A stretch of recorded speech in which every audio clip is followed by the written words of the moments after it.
Haleluya, puji Tuhan, salam sejahtera Bapak, Ibu, Saudara-saudari, keluarga GPD Elsade Magelang. Tuhan Yesus memberkati. Resilient, tangguh dalam Tuhan. Kembali hari ini kita akan bersama-sama belajar Renungan 79. Kita akan bersama-sama, saya bacakan di dalam 2 Tawarik pasal 27 ayat yang ke-6. 2 Tawarik pasal 27 ayat yang ke-6, demikian bunyi firman Tuhan. Yotam menjadi kuat karena ia mengarahkan hidupnya kepada Tuhan Allahnya.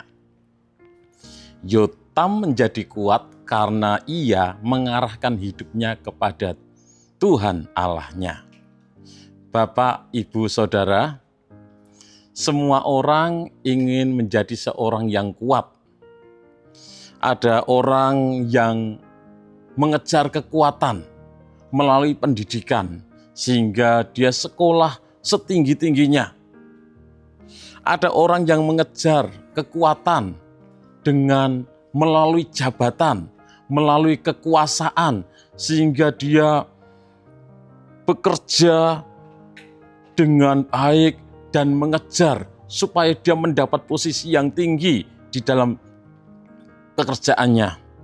Ada orang yang mengejar kekuatan yaitu melalui harta, kekayaan.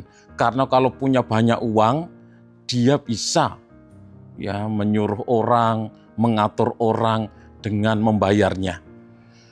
Dan lain sebagainya.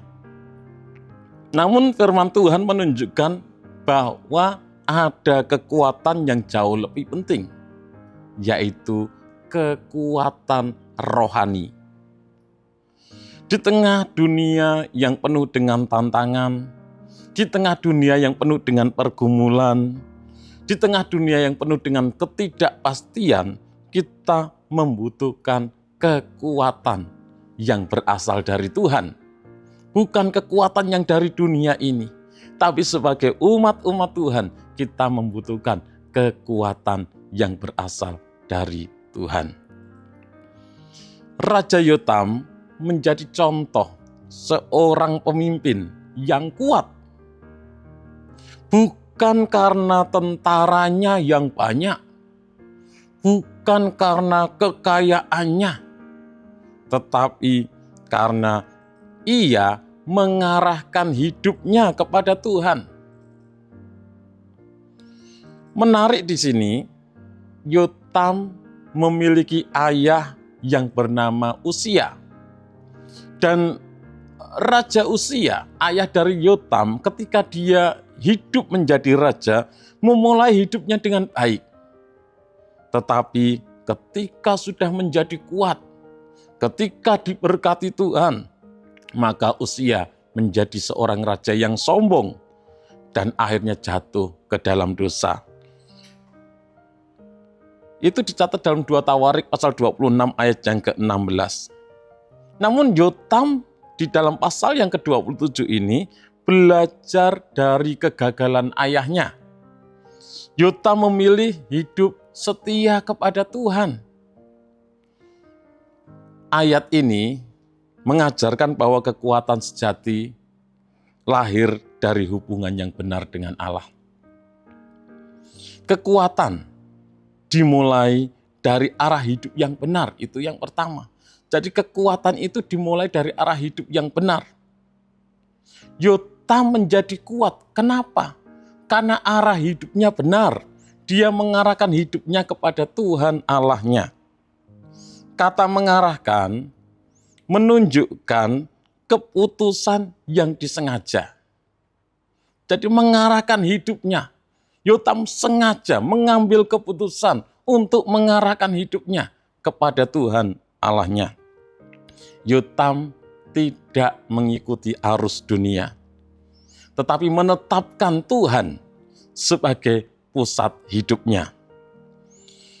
Ada banyak orang yang ingin diberkati Tuhan, tetapi tidak menjadikan Tuhan sebagai tujuan hidupnya.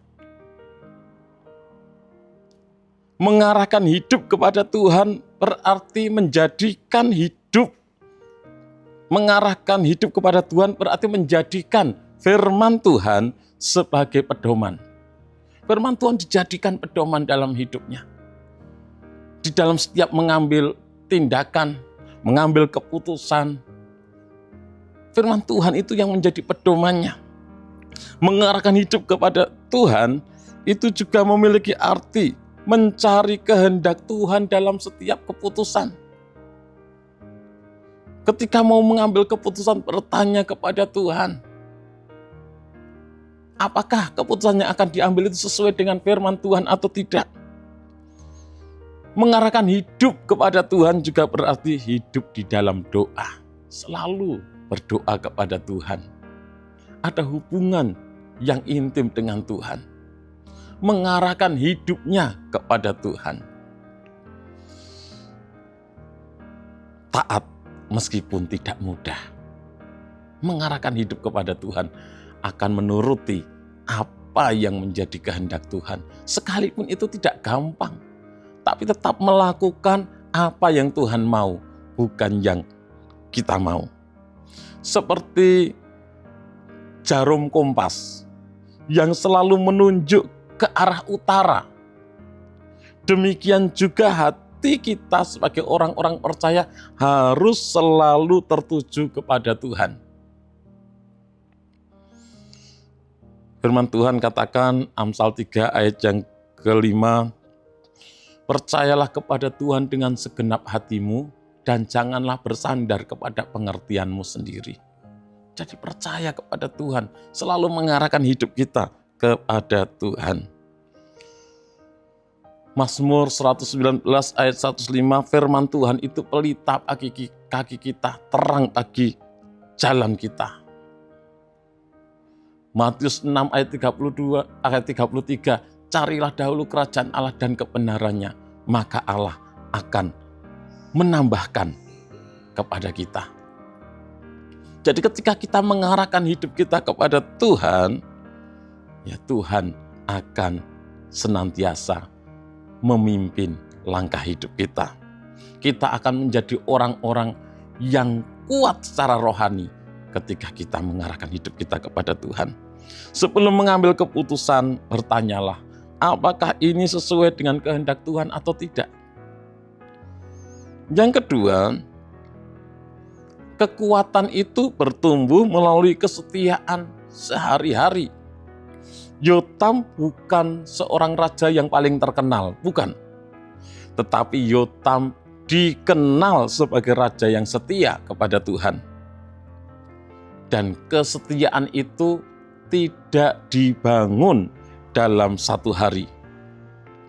Kesetiaan dibangun melalui kebiasaan. Biasa membaca firman Tuhan setiap hari. Biasa berdoa. Biasa hidup jujur. Biasa melayani. Biasa taat saat tidak ada yang melihat. Jadi kesetiaan dibangun melalui kebiasaan dari sehari demi sehari. Banyak orang ingin hasil yang besar, namun tidak mau melalui proses, tidak mau setia dengan hal-hal yang kecil.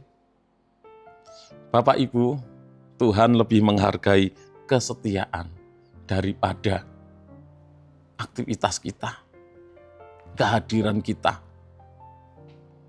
dan lain sebagainya.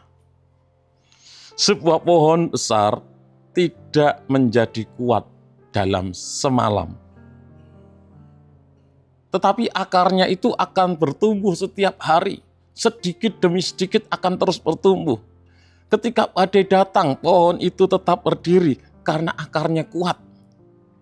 Demikian juga orang yang setiap hari hidup dekat dengan Tuhan akan tetap teguh ketika badai kehidupan datang.